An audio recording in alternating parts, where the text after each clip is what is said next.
오늘 주제가 애자일에 대해서 좀 다룰 겁니다. 스마트 워커와 애자일 문화, 트렌드에 대해서 주제를 좀 잡았고요.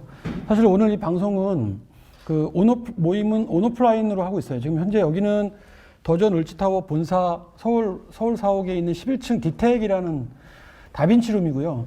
그 다음에 지금 동시에 온라인으로는 유튜브로 생방송이 되고 있습니다. 애자일 문화라는 용어를 많이 들어보셨잖아요. 그렇죠? 그리고 애자일이 해보신 분들도 있고 목표나 꿈처럼 생각하시는 분들도 계십니다. 애자일 문화에 속해 있는 여러분들은 애자일 문화가 뭔지 잘 모릅니다. 자기가 일하고 있는 방식이 애자일스럽게 일함에도 불구하고 애자일이 이렇게 체득화되어 있고 몸에 밴 분들은 나는 늘 그렇게 일했는데 왜 애자일 이렇게 얘기하는 부분들이고요. 그렇지 않은 분들은 또 애자일이 너무 모호해서 잘 모르는 분들도 계십니다. 애자일 문화 좀 얘기해 보겠습니다. 애자일 하면 4차 산업혁명 시대의 애자일은 그러면 어떤 의미인가? 예전의 애자일하고 다른 것인가? 요즘의 팬데믹 현상 속에서 그 다음에 4차 산업혁명이라는 기술의 급속도로 빠른 상황 속에서 이런 시대의 애자일은 더더욱 우리한테 의미가 있는 단어요, 목표로 다가옵니다. 4차 산업혁명의 시대의 환경을 4개의 키워드로 보면 변동성, 불확실성, 복잡성, 모호성입니다. 그럼 이 4가지에 있는 속성 아니면 요소 중에서 무엇이 가장 위협 요소이거나 무엇이 가장 어렵게 느껴지십니까? 이 변동성과 불확실성과 복잡성과 모호함이 굉장히 이 4차 산업혁명, 기술 속도가 빠른 시대의 환경적 특성이라면 여러분들이 이 중에서 가장 위협하게 느끼는 단어는 무엇인가 하는 고민들을 한번 해볼 필요가 있다고 생각합니다. 그 생존을 위해 민첩하고 유연한 대응이 필요적이다, 필수적이다라고 얘기를 하고 있죠. 왜 이런 얘기를 앞서 하냐면 애자일이라는 뜻이 다른 말로 기민한, 민첩함, 유연한, 낭비 없는 뜻을 가지고 있기 때문입니다. 기민하고 민첩하고 유연한 낭비 없는 조직을 만들어가는 목표가 회사의 목표이기도 하고요. 일하는 방법론이기도 하지만 문화로 정착해 놓으면 상향 표준화됩니다. 업무가 생산적이고 효율적으로 돌아간다는 얘기입니다. 그래서 여러분들이 애자일이라는 키워드로 구글릭이나 네이버나 아니면 기사를 조회해도 많은 대기업들이 애자일 갖고 성공한 이야기들도 많이 나오고 애자일 갖고 실패한 이야기들도 많이 볼 수 있습니다. 그렇다고 이미 이렇게 위대한 회사, 이렇게 유명한 회사들의 위치에 올라가야 그런 방법론을 시도할 수 있는가? 그렇지 않습니다. 작은 조직일수록 애자일 문화를 실천하기가 더 좋습니다. 그죠? 기민하다라고 민첩하다라는 부분들은 가볍다는 뜻이기도 하거든요. 그죠? 조직이. 그렇기 때문에 그런데 문제는 가벼운 조직인데 애자일 문화를 만들려고 노력해도 안 되면 이건 뭔가 좀 문제가 있는 겁니다. 내 방법론이 틀렸는데 이걸 더 빨리 하고 더 많이 하고 더 반복을 많이 하면 나아질 것처럼 그렇지 않다는 거죠. 잘못된 방법을 열심히 해봤자 잘못된 방법이 몸에 자꾸만 익숙해지는 것 뿐입니다. 자, 그래서 미래를 준비하기 위해서 많은 대기업들, 소기업들, 특히 스타트업들이 이 애자일을 많이 연구합니다. 그 린 경영 방법 보면 그 방법이 이 애자일하고 똑같은 방법입니다.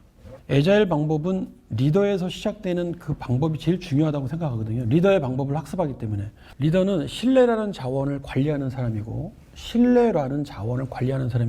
리더십은 그 자원을 관리하는 기술입니다. 여기서 기술은 테크보다 아트에 가깝습니다. 테크가 지식, 노력, 배움, 발전이라면 아트는 행동입니다. 중장기 계획이나 멀리 있는 비전을 말로만 설명해서 동기부여와 신뢰를 쌓기는 어렵습니다. 거의 불가능에도 가깝습니다. 보이지 않는 것을 믿는 것이 비전이라고 하지만 현실적으로 사람들은 보는 것을 믿습니다. 뭔가 만들어 일을 시작하고 결과가 아주 멋진 것임을 지속적으로 보여주는 행위가 동기부여에 큰 도움을 줍니다.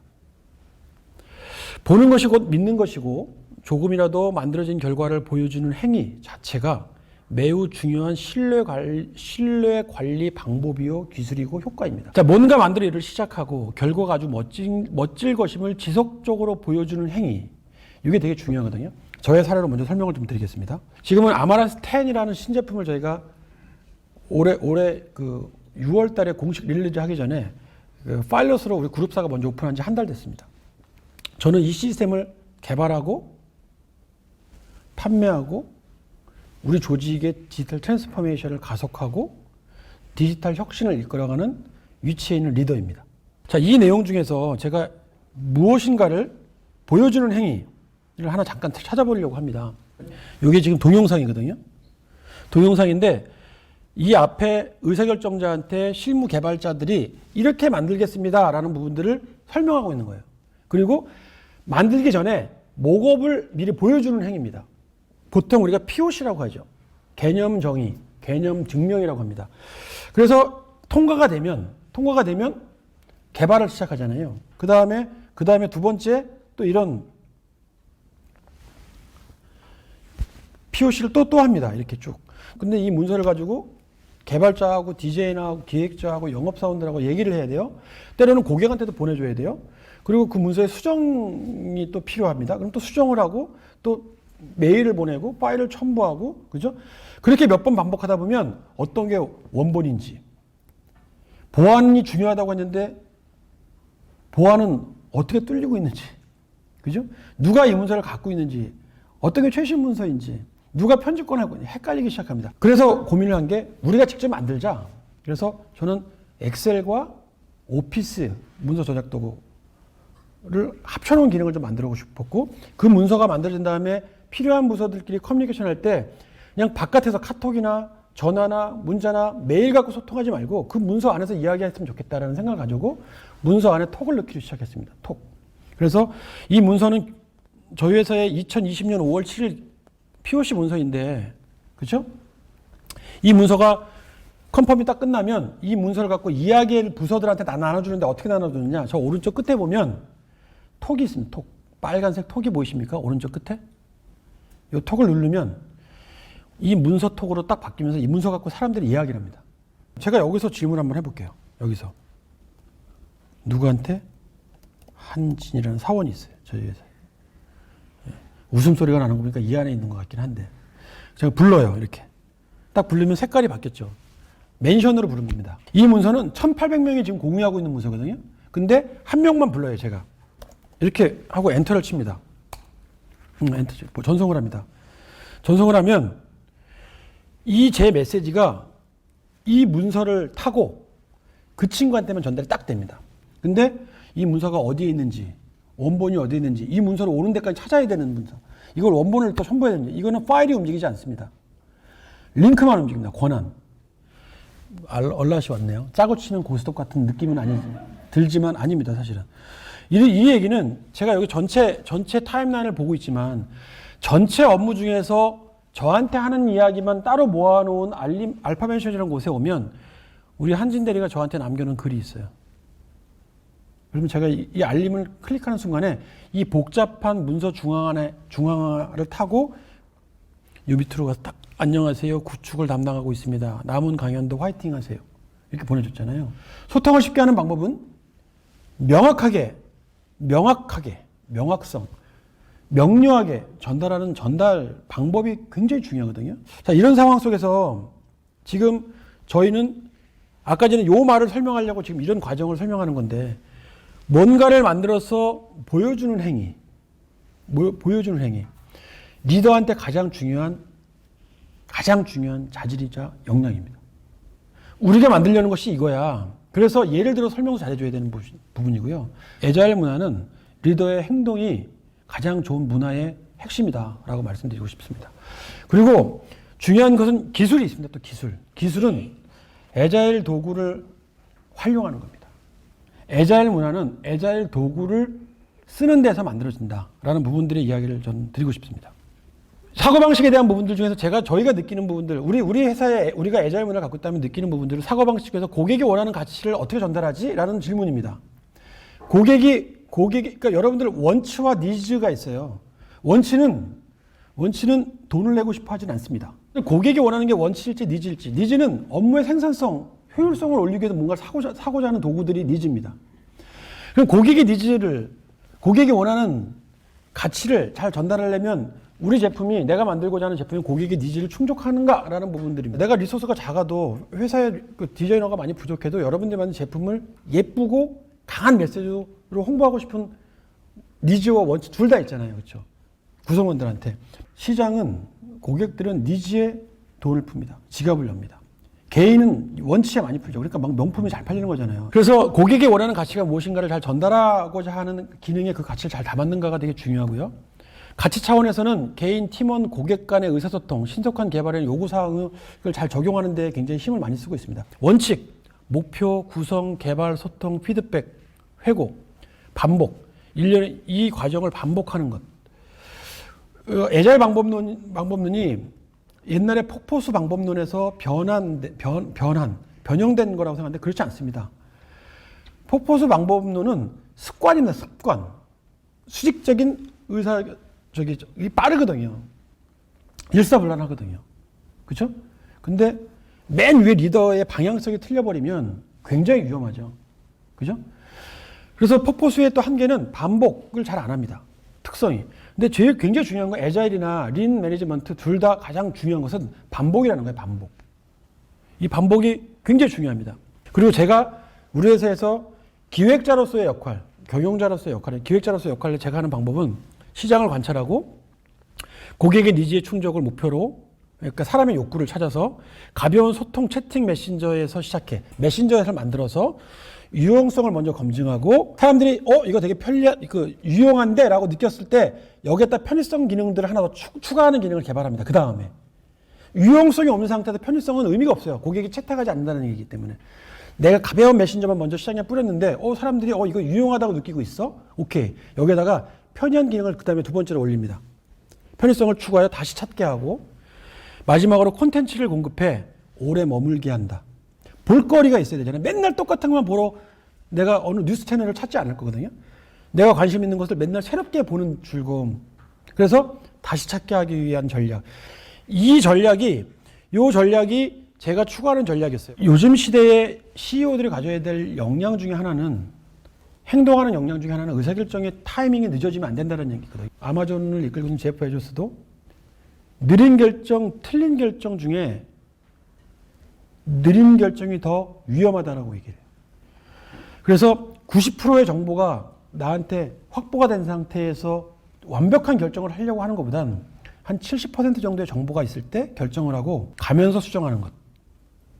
이게 조직의 유연성, 애자일 문화에 훨씬 더 적합한 방법론입니다. 애자일 조직의 5가지 핵심 요소를 다시 정리하라고 하면 저는 이 5가지 정리하고 싶습니다. 리더의 리더. 그 다음에 조직이 클 때 중간 리더를 만드는 것들. 그 다음에 권한위임. 그 다음에 소통과 협업 시스템. 우리 회사에 맞는 소통과 협업 시스템. 우리가 좀 더 명확하고 전달이 빠른 소통 시스템을 갖고 있느냐? 그걸 시스템이나 도구로 보면 기업용 메신저일 수도 있지만 그룹웨어일 수도 있어요. 그래서 저는 우리 그룹웨어를 애자일 도구라고 얘기를 합니다. 애자일 전환의 문제점들을 저희가 분석해 봤더니 이런 것들이에요. 철학과 맞지 않는 조직 문화, 가치. 그 다음에 부족한 경험. 그죠? 그 다음에 제품을 컨트롤하고 제품을 리드해갈 컨트롤 타워, 부재. 그 다음에 전통적인 방법, 옛날의 자기 습관. 그 다음에 수평적인, 그러니까 본질 가치가 없는 일반적인 교과서적인 이론. 그죠? 업무 생산성을 높이는 방법 중에 제가 하고 있는 케이스 스터디라고 얘기하잖아요. 잠깐 좀 보여드리면 다시 제가 만드는 도구로 돌아왔어요. 이 도구 중에서 화면을 좀 칠판처럼 사용하겠습니다. 여기는 메일을 보내는 곳이에요. 근데 이 메일은 외부하고 커뮤니케이션 할 때 쓰거든요, 주로. 메일에 기술을 더하면 메일이 발송되기 전에 있는 메일에 있는 내용들, 텍스트를 다 미리 필터링 하는 겁니다. 챗봇이 할 수도 있고요. NLP라는 AI 알고리즘을 갖고 해도 돼요. 그래서 부정 용어라든가 개인정보보호에 위반되는 용어들이 있으면 발송되기 전에 시스템이 잡습니다. 이러이러한 용어들을 제거하고 보내시라고. 이걸 저희 회사에는 승인메일이라는 제품을 갖고 있어요. 안 읽은 쪽지 2개가 있다는 뜻인데요. 동시에 시계 표시는 왜 있느냐? 이건 제가 아이디어를 내서 만든 건데 에티켓 모드, 스마트 호크 모드라고 합니다. 이 에티켓 모드는 뭐냐면 이 시스템이 수신자가 로그인되어 있지 않거나 휴일이나 오픈 모드이면 저렇게 시계로 잡아줘요. 그 친구가 로그인 돼야지만이 발송이 됩니다. 그 친구가 아침에 7시 반에 출근해야지 발송이 됩니다. 근데 저거는 아직까지는 옵션이에요. 근데 나중에 저렇게 자동화 될 거예요. 지금 제가 여기서 손으로 이렇게 막 지우는 지우개도 제 니즈에 의해서 만들어진 거예요. 이걸 X표시를 딱 누르면 실제로 살아 숨쉬는 거고요. 2 손가락 길게 눌렀다는 얘기는 잠시 마취시켜 놓은 것 같은 느낌이 들어요. 저한테는 그런 느낌이 들어요. 이 17개 중에서 중요한 것과 급한 것과 위협적인 요소로 구분해 줄 수 있냐 이렇게? 안 읽은 17개 중에서 지금 급한 거 읽어야 될 게 2개가 있어. 좀 더 빨리 띄고 좀 더 빠른 색깔로 직관성을 전달하는 거죠. 이걸 뭐라고 그러냐면 맥락이라는 겁니다. 맥락. 위험한 게 있어. 빨리 결제해 줄 게 있어. 이건 대답을 빨리 해줘야 돼라는 것을 안 읽음 17개가 아니라 안 읽은 것 중에서 2개는 되게 빨리 읽어야 될 것이 있어 라는 유저 인터페이스를 연구하고 있는 거예요. 타임라인 속에 읽지 않은 알파 멘션이라는 것은 상대 지정 언급이거든요. 제가 아직 안 읽은 일정이 하나 있대요. 이걸 누르면 어디 들어가냐면 제 캘린더로 들어갑니다. 자, 이거는 멀린이라는 부분의 캘린더인데요. 시대가 이렇게 바뀌었는데 캘린더라는 기능도 좀 바뀌어야 되지 않을까? 캘린더 갖고 정보를 공유하면, 캘린더 갖고 통합 검색이 되면, 그래서 멀티 캘린더의 약자로 멀린이 됐는데 아더왕의 마법사에 멀린 같은 기능을 해줬으면 좋겠다는 상상을 해서 멀린이라고 썼어요. 애자일 문화는 훌륭한 애자일 도구에서 시작된다. 애자일 문화는 리더의 영향력, 행동에서 시작된다라는 게 사실은 오늘의 가장 큰 주제입니다. 다시 한번 강조하지만 애자일 문화는 굉장히 중요한 긍정적인 옳은 방향의 리더십에서 출발한다. 애자일 문화의 시스템은 애자일 도구에서 시작한다. 그 애자일 도구를 만드는 회사가 도전 비전이다 라는 부분의 주제로 제 1세션을 마치려고 합니다.